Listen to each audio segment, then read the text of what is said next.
Hey guys, this is Zara. Right now I will be reviewing the DJI Mavic 3 Pro live in Sherlock.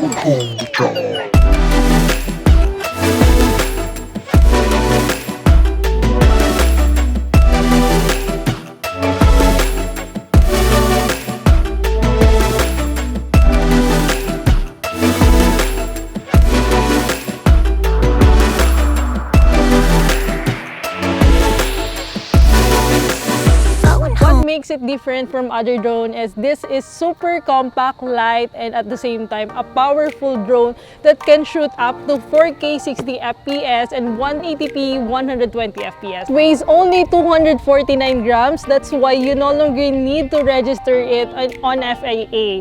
Let's start unboxing it now.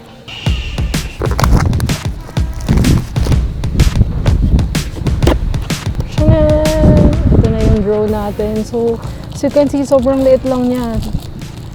Let's open it. Compared to my old drone, the Mavic Air 2, this one is super light. Kasi laki lang siya ng isang mobile phone. Let's see pa what's inside the box.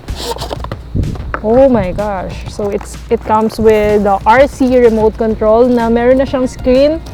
Yun. And there's another box in here.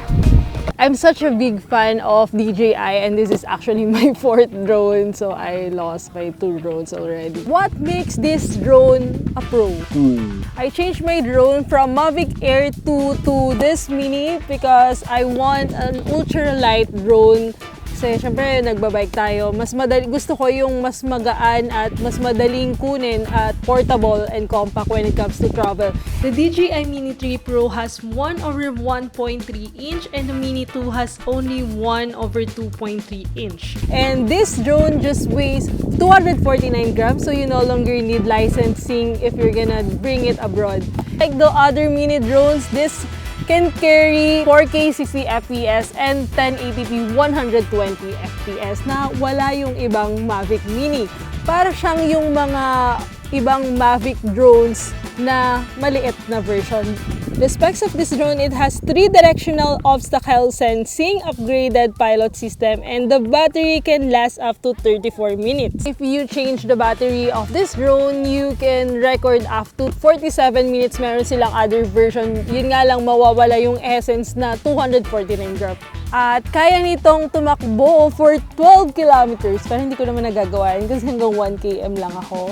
Downside lang ng maliliit na drone, mas madali siyang tangayin ng hangin. Yun yung nangyari sa previous drone ko. Kung i-compare ko siya sa mobile phone ko, magkasing laki lang silang dalawa. O, diba? Parang mas mabigat pa nga itong mobile phone ko. And then, another thing that makes it pro, it comes with this remote controls. Hindi mo na kailangan maglagay ng mobile phone kasi meron na siyang monitor, bongga, diba? Kahit ko rin na minsan nalilimutan ko yung wire, yung parang umakyat ako ng bundok, tapos naiwan ko pala yung wire sa baba. Pero with this, hindi mo na kailangan ng wire kasi nandito na mismo yung monitor natin. Andito yung joysticks niya. Yun, joysticks. So, we're just gonna put it here. Remote control can run up to 6 hours. Tapos ito, you just have to click the power on and then boom, meron ka ng monitor. Parang siyang mobile phone. Yan, ang linaw-linaw ng screen niya. Kung i-compare ko, parang magkasing bigat lang silang dalawa nitong drone natin. Actually, parang mas mabigat pa nga itong remote control. Camera, tapos ito is pang record ng video. Same lang din sa iba. At dito is return to home, tapos dito sports mode, normal, cine mode, power on, and then dito yung controller. Siguro mas maganda lang din kung nilagay nila yung monitor dito sa taas compare dito sa baba. Para, wala, nakakapanibago eh. Then yung grip niya, ang ganda kumapit dito sa grip. At isa pa sa pinakamaganda dito sa drone that makes it pro is it can record vertical mode. So para sa mga content creator at sa mga mahilig mag-TikTok, ito na ang hinahanap nyo.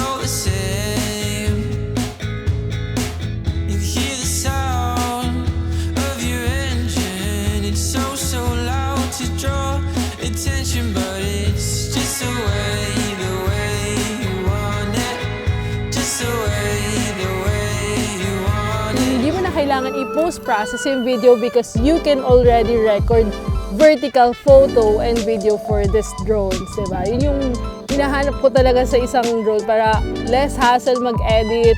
I think magiging isa tong dream ng mga content creators. Wow! It's best for drone photography since you can record 48 megapixels.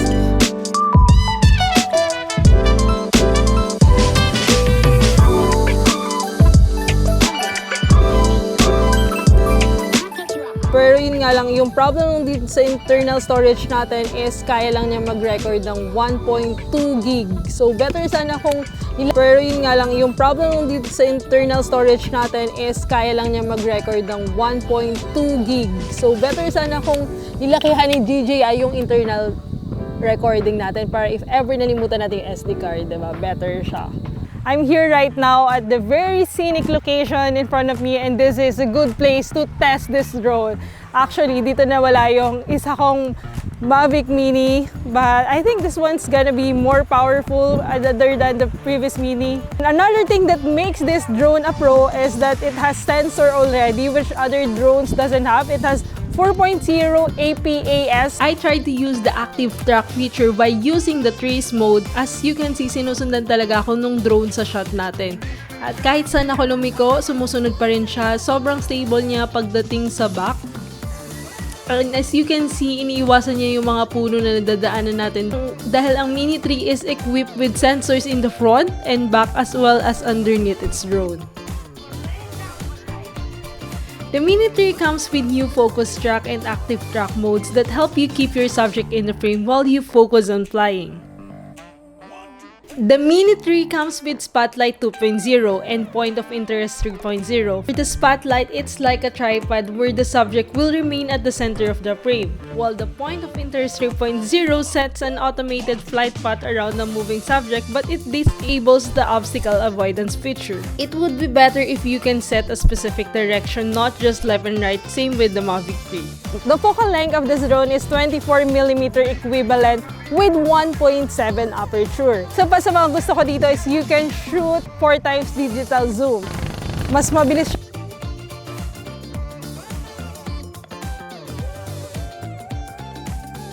siyang kumonek compare sa mobile phone. You just have to turn it on.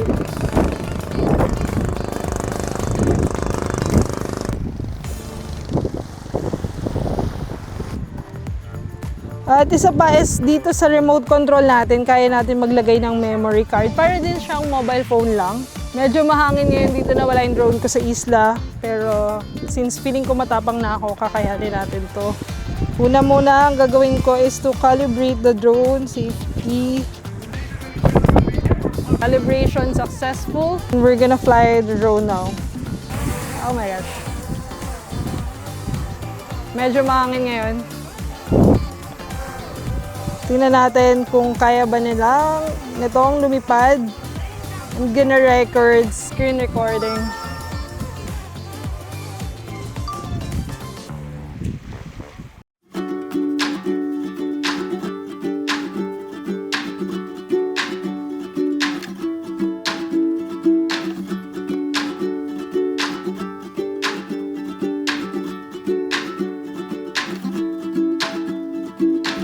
Ginagamit ko yung remote control, wala akong delay na na-experience. At umabot na ako ng around 400 meters. Yun. Siguro doon sa place ko is medyo mahina lang yung signal. Kita natin doon sa taas yung bars ng signal natin. At ito, so far, around 500 meters, sobrang smooth at sharp ng video natin. Yun, kitang-kita natin yung mga details pero pagdating dito sa 500 meters, medyo lumabas lang yung weak signal dahil mahina yung GPS sa location natin dahil nandito tayo sa isla. So, trinay ko pang lumayo at umabot na ako ng 600 meters. So far, sobrang stable nung remote control natin at wala akong na-experience na delay when it comes sa pagbe-video. Ang isa pa sa mga gusto ko dito sa remote control natin is 1080p na yung display natin. Right now, I'm gonna try to use the Mastershot. So, lumabas lang dito, check subject area. Then, 3, 2, 1, go. So, So, bale naglakad-lakad lang ako ng konti at automatically tumataas na lang yung drone natin. Although nawawala ako sa tracking ng konti, sabi niya is circle daw siya. So, tinigil ko na. Medyo nagulaan lang ako dito sa part na to. Siguro dapat hindi ako gagalaw. Feature ng drone natin, meron siyang Quickshots which has drone, rocket, circle, and helix. At syempre, meron din tayong Hyperlapse.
I need a lighter drone, that's why I sold already my DJI Mavic Air 2 and I changed to this drone. And ang hinahanap ko lang naman sa isang drone is kaya niya mag-shoot ng 4K 60fps, dilag, at yung isa pa sa nagpapili sa akin dito is yung ability niya para mag-shoot na active track and vertical na rin at the same time. Para sa mga mahilig ng drone photography, sa mga TikToker at sa gustong mapabongga yung IG reels nila, I highly recommend this drone.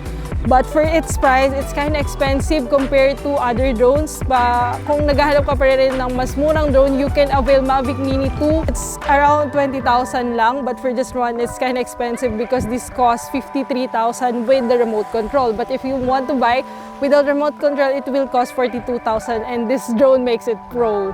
Another thing na hindi ko lang din nagustuhan dito, and when I bought this drone, it doesn't include battery. You have to buy it separately. So the Fly More combo, you have to buy it for 13,000 with 2 batteries, I think, and 1 charging hub. So I bought this drone for 53,000. It doesn't include the batteries. I only have 1 battery, so it's kind of hard to shoot. But at least this is 249 grams na applicable sa ibang bansa para hindi ka na makahanap, hindi ka na i-require ng licensing.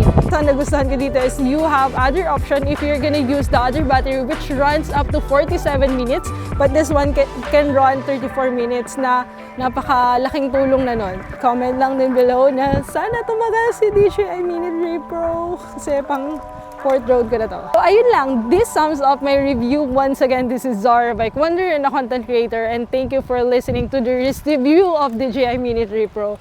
Kaya nabudol ako, siguro bili na rin kayo.